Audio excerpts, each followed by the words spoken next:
വീടിൻ്റെ തെക്കു പടിഞ്ഞാറ് മൂലയിൽ അഥവാ കന്നിമൂലയിൽ ടോയ്ലറ്റ് തുടങ്ങിയ കാര്യങ്ങളൊന്നും നിർമ്മിക്കാൻ പാടില്ല എന്ന് കേൾക്കുന്നു. അത് ശരിയാണോ? അതുപോലെ തന്നെ കിച്ചണ്, കിണർ, തൊഴുത്ത് തുടങ്ങിയ ചില നിർമ്മിതികളൊക്കെ ഇന്ന ഭാഗത്ത് വരണം എന്നുണ്ടോ? ഈ വിഷയത്തിൽ ഇസ്ലാമികമായ നിയമം എന്താണ്? ഇസ്ലാമികമായ മാനം എന്താണ്?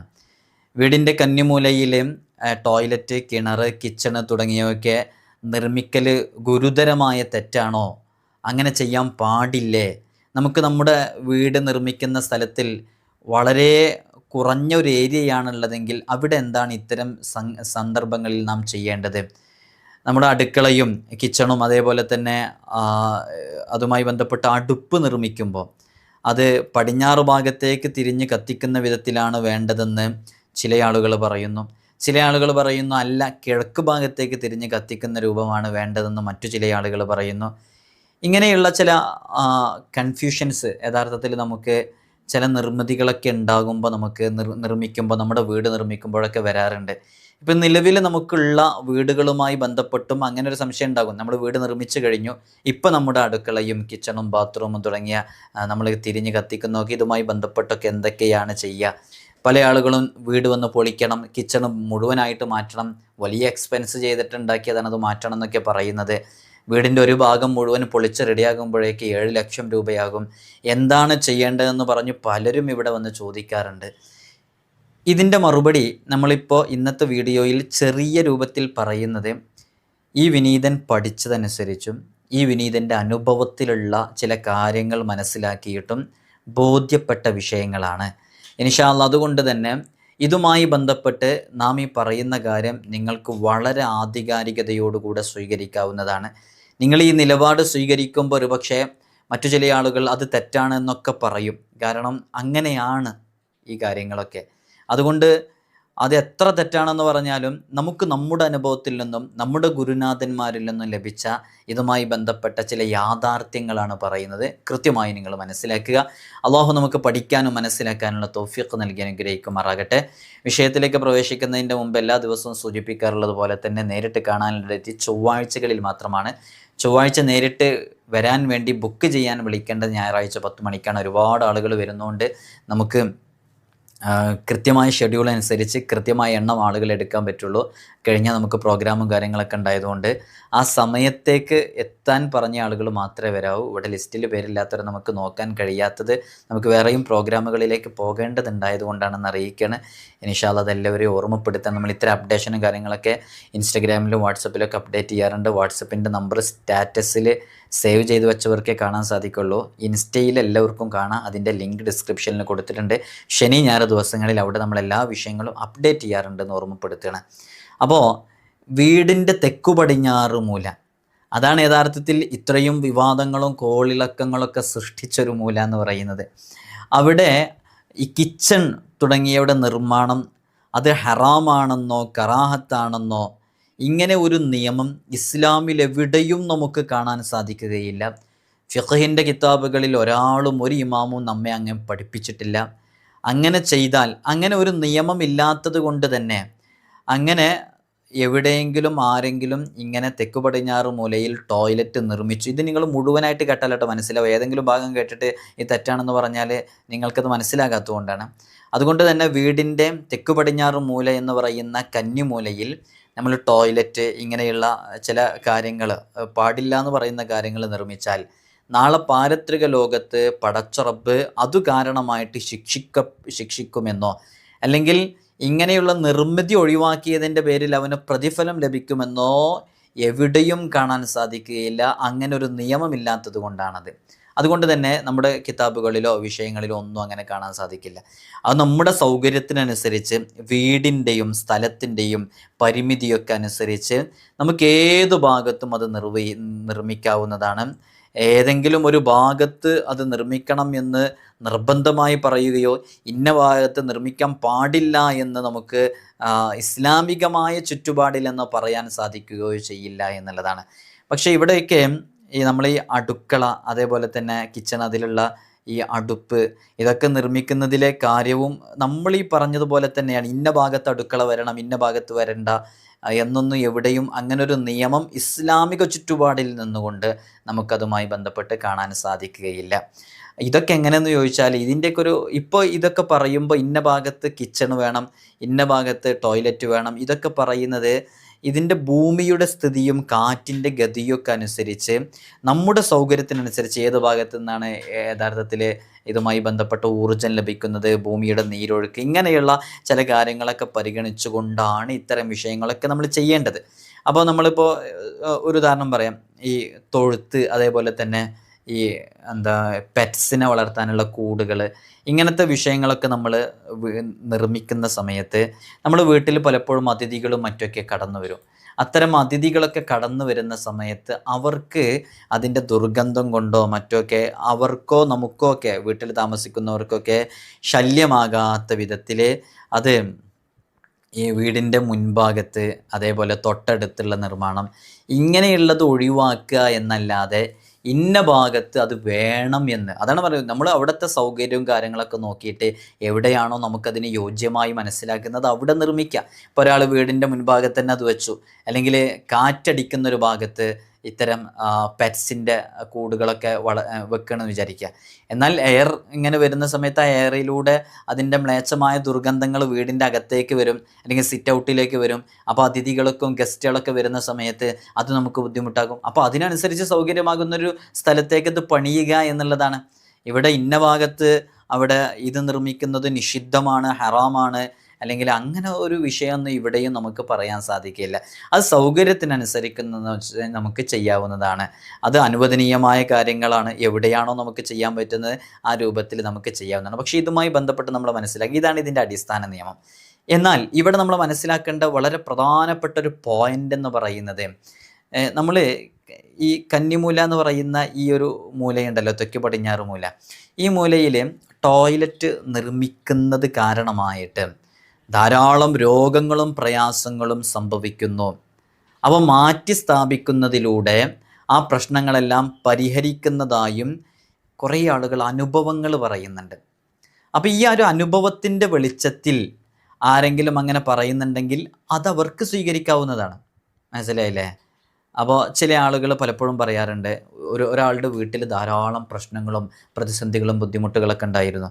അപ്പോൾ അയാൾ ബാത്റൂം നോക്കുന്ന സമയത്ത് അത് തെക്ക് പടിഞ്ഞാറ് മൂല എന്ന് പറയുന്ന കന്നിമൂലയിലാണ് ഉണ്ടായിരുന്നത്. അയാൾ മനസ്സിലാക്കി അത് അവിടെ ഉണ്ടായതുകൊണ്ടാണ് ഈ വിഷയങ്ങളൊക്കെ വന്നതെന്ന് മനസ്സിലാക്കി. അപ്പോൾ അയാൾ അത് അവിടെ നിന്ന് എടുത്തിട്ട് തെക്ക് പടിഞ്ഞാറ് മൂലയിൽ നിന്ന് എടുത്തത് മാറ്റി മറ്റൊരു സ്ഥലത്തേക്ക് മാറ്റി സ്ഥാപിച്ചപ്പോൾ അയാളുടെ വിഷയങ്ങളും പ്രതിസന്ധികളൊക്കെ മാറിയെന്ന് സങ്കല്പിക്കുക. എന്നാൽ അയാൾക്കതൊരു അനുഭവമാണ്. ആ അനുഭവത്തിൽ നിന്ന് അയാൾക്ക് അതിനനുസരിച്ച് ചെയ്യാവുന്നതാണ്. പിന്നെ ഇന്ന് ഭൂരിഭാഗം നിർമ്മിക്കുന്ന വീടുകളിലേക്ക് ഒരുപാട് ആളുകൾ ഇത്തരം കാര്യങ്ങളൊക്കെ പരിഗണിച്ചുകൊണ്ട് ചെയ്യുന്നുണ്ട്. പല ഉസ്താദുമാരും പല സയ്യിദന്മാരും ഒക്കെ അങ്ങനെ പറഞ്ഞു കൊടുക്കുന്നുണ്ട്. ഈ വിനീതനും അങ്ങനെയൊക്കെ നിർദ്ദേശിച്ചു കൊടുക്കാറുണ്ട്. നമ്മൾ ഈ വിഷയം പറയുന്നത് കൃത്യമായി മനസ്സിലാക്കണം കേട്ടോ. ഞാനും ഇങ്ങനെയൊക്കെ പരിഗണിച്ചിട്ടാണ് പല സ്ഥലത്തും കുറ്റിയടിച്ചു കൊടുക്കുന്നതും സ്ഥാനം നിർണ്ണയിച്ചു കൊടുക്കുന്നതൊക്കെ. ഇതൊക്കെ പരിഗണിച്ചു കൊണ്ട് തന്നെയാണ് ഞാനിതിൻ്റെ വിഷയം മനസ്സിലാക്കാൻ വേണ്ടി പറയുകയാണ്. അപ്പോൾ അങ്ങനെ കുറേ സ്ഥലങ്ങളിലൊക്കെ അങ്ങനെ ചെയ്യുന്നുണ്ട്. അപ്പോൾ ഒരു സമൂഹത്തിൻ്റെ, ഒരു കമ്മ്യൂണിറ്റിയുടെ മനസ്സിലതങ്ങ് ഉറച്ചുപോയി. എന്തുറച്ചുപോയി? ഇങ്ങനെ ഇന്ന ഭാഗത്ത് ഇങ്ങനെ നിർമ്മിക്കുന്നത് വലിയ ബുദ്ധിമുട്ടുകൾ ഉണ്ടാകുമെന്ന് ഉറച്ചുപോയി. ഇനി ഒരാളങ്ങനെ ഒരു വീടുണ്ടാക്കിയ സമയത്ത് കന്നിമൂലയിലാണ് ഇങ്ങനെ ബാത്റൂമും കാര്യങ്ങളൊക്കെ സജ്ജീകരിച്ചത്. ഭാവിയിൽ ആ വീട്ടിൽ എന്തെങ്കിലും രോഗങ്ങൾ ഉണ്ടായാൽ നമ്മുടെ സമൂഹത്തിനിടയിൽ ഇങ്ങനൊരു തെറ്റിദ്ധാരണ പരക്കുകയും ചെയ്തതോടുകൂടെ ഇയാൾ വേറെ ആരോടെങ്കിലും ചെന്നിട്ട് പറയുകയാണ് ഇത്തരം വിഷയങ്ങൾ. അങ്ങനെ പറയുമ്പോൾ ആളുകൾ അയാളോട് പറയും, നിങ്ങളവിടെ കന്നിമൂലയിൽ ബാത്റൂം വെച്ചുകൊണ്ടാണെന്ന് പറയും. അത് സത്യമാണോ അല്ലേ എന്നുള്ളത് അവിടെ നിൽക്കട്ടെ, അത് പറയും. അങ്ങനെ പറഞ്ഞു കഴിയുമ്പോൾ അയാൾ മാനസികമായിട്ട് ആ വിഷയത്തിൽ ഡിപ്രസ്ഡ് ആകും. അയാൾ ടെൻഷൻ അടിക്കും ആ വിഷയത്തിൽ. അതുകൊണ്ട് തന്നെ ആയിരിക്കും. ഇനി അത് മാറ്റി പണിയാണെങ്കിൽ ഏകദേശം ഒരു 10-50,000 റുപ്യേന് ചിലവാക്കും വേണ്ടേ.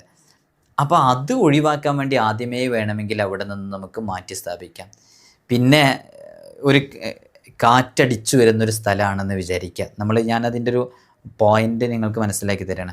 ഇപ്പോൾ നമ്മൾ ബാത്റൂം സജ്ജീകരിച്ചിട്ടുള്ളത് വീടിൻ്റെ പുറത്ത് നിന്ന് എയർ ഇങ്ങനെ കാറ്റടിച്ചിട്ട് വീടിൻ്റെ ഉള്ളിലേക്ക് വരുന്നൊരു സ്ഥലത്താണ് നമ്മൾ ബാത്റൂം സജ്ജീകരിച്ചതെന്ന് സങ്കല്പിക്കുക. അപ്പോൾ പടിഞ്ഞാറ് ഭാഗത്തുനിന്ന് കാറ്റ് വീശുന്നുണ്ട് എന്ന് സങ്കല്പിക്കുക. അപ്പോൾ തെക്ക് പടിഞ്ഞാറ് മൂല ആ ഭാഗത്തിലൂടെ കാറ്റ് ഇങ്ങനെ അടിച്ചിങ്ങനെ വീശുന്നത്. അപ്പം അങ്ങനെ വരുന്ന സമയത്ത് ഒരു വീട്ടിൽ ചുരുങ്ങിയത് ഒരു 10-40 വർഷക്കാലം ഒരാൾ താമസിക്കുന്നുണ്ട് സങ്കല്പിക്കുക. എന്നാൽ ഈ മ്ലേച്ഛമായ വസ്തുക്കളും ഈ അണുക്കളും ഈ ബാത്റൂമിലുള്ള ഇത്തരം രോഗാണുക്കളും ഈ വൈറസുകളും ഇങ്ങനത്തെ സംഗതികളൊക്കെ മ്ലേച്ഛമായ എല്ലാ വസ്തുക്കളും ഡെയിലി കാറ്റടിച്ചിട്ട് ഉള്ളിലേക്ക് ഇങ്ങനെ എത്താനുള്ളൊരു സാഹചര്യം ഉണ്ടെന്ന് മനസ്സിലാക്കാം. അങ്ങനെയാണെന്നുണ്ടെങ്കിൽ ഒരു 40 വർഷം ആ വീട്ടിൽ താമസിക്കുന്നയാൾക്ക് അതു കാരണമായിട്ട് എന്തെങ്കിലും ഒരു പ്രയാസം ഉണ്ടാകാനുള്ള സാധ്യതയില്ലേ? അങ്ങനെയൊക്കെ മനസ്സിലാക്കിയിട്ട് പല ആളുകളും അത് അവിടെ നിന്ന് മാറ്റുന്നുണ്ട്. അതിൽ പ്രശ്നമില്ല, അങ്ങനെ മാറ്റുന്നതിൽ എന്താ പ്രശ്നം? പൊതുവെ ഇത്തരം വിഷയങ്ങളൊക്കെ നമ്മുടെ സമൂഹത്തിൽ ഇങ്ങനെ രൂഢമൂലമായതുകൊണ്ട് തന്നെ ഇത്തരം വിഷയങ്ങൾ നമ്മൾ ആ ഭാഗത്തു നിന്ന് ഒഴിവാക്കലാണ് ഏറ്റവും ബെറ്റർ എന്നാണ് നമുക്കൊക്കെ മനസ്സിലാകുന്നത്. അതുകൊണ്ട് നമ്മളൊക്കെ ആ രൂപത്തിലാണ് ഇത്തരം സംശയങ്ങൾ പിന്നീട് വരാതിരിക്കാൻ വേണ്ടിയിട്ട്. നമ്മളിപ്പോൾ ഒരാളെ വീട്ടിൽ, ഇവിടെ പോയിൻ്റ് ഇതാണ്, നമ്മളിപ്പോൾ ഒരാളെ വീട്ടിൽ ചെന്ന് വീടിന് സ്ഥാനം നിർണ്ണയിക്കുകയാണ്, എന്താ ബെഡ്റൂമും കാര്യങ്ങളൊക്കെ മനസ്സിലാക്കി ഇന്ന ഭാഗത്താണെന്ന് പറഞ്ഞു കൊടുക്കുകയാണ്, എന്താ കുറ്റിയടിക്കുന്ന സമയത്തൊക്കെ ഇത് മനസ്സിലാക്കിയിട്ട് അയാളെ മനസ്സിലാണെങ്കിലോ ബാത്റൂം അവിടെ വരാൻ പാടില്ല എന്നാണ്. നമ്മൾ അത് കുഴപ്പമില്ല എന്ന് പറഞ്ഞിട്ട് അവിടെ നിർമ്മിച്ചു കൊടുത്തെന്ന് വെക്കുക. പിന്നെ എന്തെങ്കിലും പ്രശ്നം ഉണ്ടെന്നുണ്ടെങ്കിൽ അയാൾ അതന്നെയാണ് തെറ്റിദ്ധരിച്ച് വെക്കുക. അപ്പോൾ ഈ പ്രശ്നം ഭാവിയിൽ വരുന്ന ഇത്തരം ബുദ്ധിമുട്ടുകളും ദുഃഖദുരിതങ്ങളും പ്രയാസങ്ങളും ഇത് കാരണമായിട്ടാണ്, ഈ കന്നിമൂലയിൽ ബാത്റൂം വന്നതുകൊണ്ട് കാരണമായിട്ടാണ് എന്ന് അവന് തെറ്റിദ്ധരിക്കാതിരിക്കാൻ വേണ്ടിയിട്ടൊക്കെ നമുക്കത് അവിടെ നിന്ന് ഒഴിവാക്കലാണ് ഏറ്റവും ബെറ്റർ. അങ്ങനെ ചെയ്യലാണ് നല്ലത്. ഒരുപാട് ഉസ്താദന്മാരൊക്കെ അങ്ങനെ ചെയ്യലുണ്ട്. ഇനി ഇങ്ങനെ ദുഃഖദുരിതങ്ങൾ സംഭവിക്കും എന്ന് വന്നു കഴിഞ്ഞാൽ, ഭാവിയിൽ ഇങ്ങനെ ദുഃഖദുരിതങ്ങൾ ഇങ്ങനെ ചെയ്താൽ സംഭവിക്കുന്നു എന്ന് ഒരാളുടെ മനസ്സിലോ ഒരു വിഭാഗത്തിൻ്റെ മനസ്സിലോ അങ്ങനെ ഒരു തെറ്റിദ്ധാരണ ഉണ്ടെന്ന് സങ്കല്പിക്കുക. അങ്ങനെ ഉണ്ടെങ്കിൽ അത്തരം വിഷയങ്ങൾ അവിടെ നിന്ന് മാറ്റി സ്ഥാപിക്കേണ്ടതുണ്ടോ? ഇതൊരു കന്നിമൂലയുടെ വിഷയവുമായി ബന്ധപ്പെട്ടല്ല, ഏതെങ്കിലും ഒരു വിഷയത്തിൽ ഒരാൾക്കൊരു തെറ്റിദ്ധാരണയുണ്ട്, എന്നാൽ തെറ്റിദ്ധാരണ കാരണമായിട്ട് നമ്മൾ അത്തരം വിഷയങ്ങളിൽ ഇടപെട്ട് അത് മാറ്റി സ്ഥാപിക്കേണ്ടതുണ്ടോ? അത് അങ്ങനെ ചെയ്യുന്നതാണ് ഏറ്റവും നല്ലത്. അതിന് കിതാബിൽ നമുക്ക് തെളിവ് കാണിക്കാനും സാധിക്കും. അത്തരം സന്ദർഭങ്ങൾ മുത്തുനബി സല്ലല്ലാഹു അലൈഹി വസല്ലം തങ്ങളെ ഒരു സമൂഹത്തിൽ അങ്ങനെ ഒരു തെറ്റിദ്ധാരണ ഉണ്ടായപ്പോൾ ആ ദിവസം ഇന്ന കാര്യം ചെയ്താൽ ഒരു പ്രശ്നമുണ്ടാകുമെന്ന് ഹബീബായ തങ്ങൾ മനസ്സിലാക്കിയപ്പോൾ, എന്നാൽ ആ ദിവസം അങ്ങനെ ചെയ്താൽ ഒരു പ്രശ്നമുണ്ടാകില്ല എന്ന് മുത്തുനബി തങ്ങൾക്ക് കൃത്യമായി അറിയാമായിരുന്നു. എന്നിട്ടും മുത്തുനബി തങ്ങൾ അങ്ങനെ ഒരു പ്രശ്നം ഉണ്ടാകും എന്ന് സമൂഹത്തിൽ അങ്ങനെ ഒരു വിശ്വാസം ഉണ്ടായപ്പോൾ ആ വിശ്വാസത്തിനെ മാനിച്ചുകൊണ്ട് അവരുടെ തെറ്റിദ്ധാരണയെ നീക്കാൻ വേണ്ടിയിട്ട്, അവർക്കൊരു പ്രശ്നം ഉണ്ടാകാതിരിക്കാൻ വേണ്ടി നബി സല്ലല്ലാഹു അലൈഹി വസല്ലം തങ്ങൾ അങ്ങനെ ഒരു വിഷയത്തിന് അനുകൂലമായി നിന്നതൊക്കെ നമുക്ക് ഹദീസിൻ്റെ ഗ്രന്ഥങ്ങളിൽ നിന്നൊക്കെ മനസ്സിലാക്കാൻ പറ്റും. അപ്പോൾ ഇങ്ങനെ ഒരു തെറ്റിദ്ധാരണ ഒരാൾക്ക് ഉണ്ടെന്നുണ്ടെങ്കിൽ, അല്ലെങ്കിൽ ഭാവിയിൽ എന്തെങ്കിലും പ്രശ്നങ്ങൾ ഉണ്ടായാൽ ഇങ്ങനെ ഇതുമായി ബന്ധപ്പെട്ട് ഇങ്ങനെ ഇവൻ്റെ മനസ്സിലൊരു തെറ്റിദ്ധാരണ വരാൻ സാധ്യത ഉണ്ടെന്ന് മനസ്സിലാക്കിയിട്ട് നമുക്ക് കന്നിമൂലയിൽ നിന്നതൊക്കെ ഒഴിവാക്കുകയും ചെയ്യാം. ഇപ്പോൾ ജീവിച്ചിരിക്കുന്ന ഒരുപാട് ഉസ്താദുമാർ, ആലിമീങ്ങൾ, സയ്യിദന്മാർ ഒക്കെ, ഗഗനസമാനരായ പണ്ഡിതന്മാരൊക്കെ ഇത്തരം വിഷയങ്ങളിലൊക്കെ ഈ ഒരു നിലപാട് സ്വീകരിച്ചവരുണ്ട്. കൃത്യമായി ചുറ്റളവ് എന്നൊക്കെ പറഞ്ഞാൽ പാതുകം, അതേപോലെ തന്നെ തറ, ഭിത്തി, ഇതിൻ്റെ 3 ചുറ്റളവും അത് കൃത്യമായി പരിഗണിച്ച് നിർമ്മിക്കുന്ന എത്രയോ ആലിമീങ്ങളുണ്ട്. അവരൊക്കെ പരിഗണിച്ചു കൊണ്ട് തന്നെ ചെയ്യുന്നത്. അതിനൊക്കെ ചില കാര്യങ്ങളൊക്കെ ഉണ്ട്. ഞാൻ ഇത്തരം വിഷയങ്ങളൊക്കെ കുറേ മുമ്പ് മനസ്സിലാക്കിയിട്ടുണ്ടെന്നുണ്ടെങ്കിൽ ഇതിലൊക്കെ ഡോക്ടറേറ്റ് നേടിയിട്ടുള്ള ഒരു വലിയ ഒരു പണ്ഡിതനുണ്ട്. അവരിൽ നിന്ന് വർഷങ്ങളോളം പഠിച്ചു മനസ്സിലാക്കിയിട്ട് ആ ബോധ്യത്തിൽ നിന്നും അവരോടൊപ്പം ഒരുപാട് സ്ഥലങ്ങളിൽ കുറ്റിയടിക്കാനും അതേപോലെയുള്ള വിഷയങ്ങൾക്കൊക്കെ നേരിട്ട് പോയി പ്രാക്ടീസ് ചെയ്ത് പിന്നെ സ്വന്തമായിട്ട് ഇതൊക്കെ ഇങ്ങനെ ചെയ്തുകൊണ്ടിരിക്കുന്നു, ഇപ്പോഴും ചെയ്തുകൊണ്ടിരിക്കുന്നു. അതിൽ നിന്നൊക്കെ മനസ്സിലാക്കി അനുഭവത്തിൻ്റെ വെളിച്ചത്തിൽ നിന്നാണ് പറയുന്നത്. ആ ഉസ്താദ് ഇപ്പോഴും ജീവിച്ചിരിക്കുന്നുണ്ട്. അവരിപ്പോഴും ഇതുമായി ബന്ധപ്പെട്ട വിഷയങ്ങൾ റിസർച്ച് ചെയ്തുകൊണ്ടിരിക്കുകയാണ്. അവർ ഈ വിഷയത്തിൽ ഡോക്ടറേറ്റ് നേടുകയും ചെയ്തിട്ടുണ്ട്. നല്ല നിപുണനായ ഒരു ഉസ്താദും കൂടെയാണ് അവരിൽ നിന്നൊക്കെ കൃത്യമായി പഠിച്ച് മനസ്സിലാക്കിയിട്ടാണ് ഇത്തരം വിഷയങ്ങളൊക്കെ നമ്മൾ പറഞ്ഞുകൊണ്ടിരിക്കുന്നത്. ഇൻഷാ അല്ലാഹു നമുക്കും പഠിക്കാനുള്ള തൗഫീഖ് തന്നെ. അപ്പോൾ നമ്മൾ ഇപ്പോൾ പറഞ്ഞതിൻ്റെ ആകെ ആശയം എന്താ നിങ്ങൾക്ക് മനസ്സിലായിട്ടുണ്ടാവുമല്ലോ. അതായത് ഇത്തരം വിഷയങ്ങളിലൊക്കെ നമ്മൾ ഇടപെടുമ്പോൾ ഇതിൻ്റെ ഒരു ഇസ്ലാമികമായ മാനം ഇങ്ങനെയാണ്. പിന്നെ നമ്മൾ എന്തുകൊണ്ട് കന്നിമൂലയിൽ നിന്ന് ഇത്തരം വിഷയങ്ങളൊക്കെ ഒഴിവാക്കുന്നു, മാറ്റുന്നു, അതിന്നതാണ് കാരണം. അതങ്ങനെ മാറ്റൽ നിർബന്ധമാണോ? എനിക്കറിയാം എത്രയോ വീടുകൾ കന്നിമൂലയിൽ ടോയ്ലറ്റും ബാത്റൂമൊക്കെ ഉണ്ടായിട്ട് ഒരു പ്രശ്നമില്ലാണ്ട് പോകുന്നതറിയാം. അപ്പോൾ ചില വിഷയങ്ങളൊക്കെ അങ്ങനെയാണ്, നമ്മൾ മനസ്സിലാക്കണം. നമ്മൾ പറഞ്ഞതിൻ്റെ ആകാശയം എന്താണ്? അപ്പോൾ അങ്ങനെ ഒരു വിധി ഇസ്ലാമിൽ എവിടെയും കാണാൻ സാധിക്കില്ല. ഇനി നമ്മളത് ഒഴിവാക്കണോ? ഈ കന്നിമൂലയിൽ ബാത്റൂം നിർമ്മിക്കാൻ പാടില്ലയോ? അതെ, അതിനെന്താ ചെയ്യേണ്ടത്? ഭാവിയിൽ പല ആളുകളും ഇങ്ങനെ പ്രശ്നങ്ങൾ വന്നത് കന്നിമൂലയിൽ ബാത്റൂം ഉണ്ടാക്കിയതുകൊണ്ടാണെന്ന് ഒരു സംസാരം വന്ന് ഇവനും മനസ്സിൽ വസ്വാസം ഉണ്ടാകാതിരിക്കാൻ ഇങ്ങനെ കമ്മ്യൂണിറ്റിയിൽ ഇങ്ങനൊരു വിശ്വാസം ഉണ്ടായതുകൊണ്ട്, അതൊരു തെറ്റിദ്ധാരണയാണ്, അതുണ്ടായതുകൊണ്ട് ഒഴിവാക്കുന്നതാണ് ഏറ്റവും ബെറ്റർ എന്നുള്ളതാണ്. പിന്നെ ചില ശാസ്ത്രീയമായ വശങ്ങൾ ഇതിന് പിന്നിലുണ്ട്, ചെറിയ രൂപത്തിൽ ഞാൻ സൂചിപ്പിച്ചിട്ടുണ്ട്. ആ വശങ്ങളൊക്കെ പരിഗണിച്ച് കന്നിമൂലയിൽ നിന്ന് ഇത്തരം നിർമ്മിതികളെ ഒഴിവാക്കാവുന്നതാണ്. പക്ഷേ അതൊന്നും ഇസ്ലാമികമായിട്ട് അത്തരം വിഷയങ്ങൾ പ്രതിപാദിക്കുന്നതോ മറ്റോ എവിടെയും നമുക്ക് കാണാൻ സാധിക്കില്ല. ഈ ഒരു നിലപാട് നിങ്ങൾക്ക് സ്വീകരിക്കാൻ ധൈര്യസമേതം ഇത് ആധികാരികമായിട്ടാണ് പറഞ്ഞിട്ടുള്ളത്. അള്ളാഹു നമുക്ക് പഠിക്കാനുള്ള തൗഫീഖ് നൽകട്ടെ. അള്ളാഹു നമ്മുടെ വീട് സന്തോഷം കളിയാടുന്ന, സ്നേഹം പൂത്തുലയുന്ന, നല്ല കുടുംബജീവിതം നയിക്കുന്ന വീടുകാരിലൊക്കെ നമ്മെ ഉൾപ്പെടുത്തി അനുഗ്രഹിക്കുമാറാകട്ടെ. അസ്സലാമു അലൈക്കും വറഹ്മത്തുള്ളാഹി വബറകാതുഹു.